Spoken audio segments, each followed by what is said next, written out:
உங்க மேல ஒரு விசேஷித்த அபிஷேகத்தை இன்றைக்கு கர்த்தர் ஊற்ற விரும்புறார்.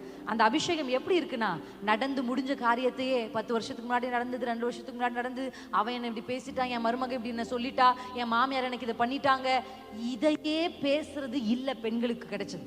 கர்த்தர் பெண்களை எதிர்பார்க்கிறது கர்த்தருடைய வசனங்களை பிரசித்திப்படுத்த, அவருடைய உயிர்த்தெழுதலை பிரசித்திப்படுத்த, அவர் ஜெயித்தார் என்பதை பிரசித்திப்படுத்த, அவர் ராஜாக்களை துரத்தினார் என்பதை பிரசித்திப்படுத்த, அவர் சத்துருவை முறியடித்தார் என்பதை பிரசித்திப்படுத்த.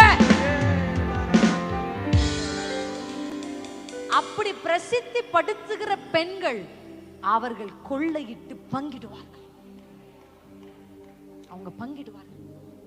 நீங்க தேடி, நான் எப்பயும் சொல்றேன், நீங்க தேடி ஓடி அலைய வேண்டாம். கர்த்தருடைய நாமத்தை பிரசித்திப்படுத்திட்டே இருங்க. கர்த்தர் உங்க கைக்கு வந்து கொடுப்பாரு. உங்க வேலை ஜஸ்ட் அதை பிரிச்சு பிரிச்சு கொடுக்க வேண்டியதுதான். அல்லேலூயா, அல்லேலூயா, அல்லேலூயா.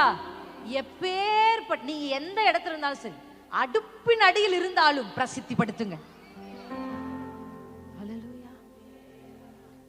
எங்க இருந்தாலும் நீங்க பிரசித்திப்படுத்துங்க. அப்போ உங்க வாழ்க்கை கனத்துக்குரிய வாழ்க்கை, ஏன்னா கோல்ட் அண்ட் சில்வர் கனத்துக்குரிய வாழ்க்கையாய், மேன்மையுள்ள வாழ்க்கையாய் கர்த்தர் மாற்றுவார்.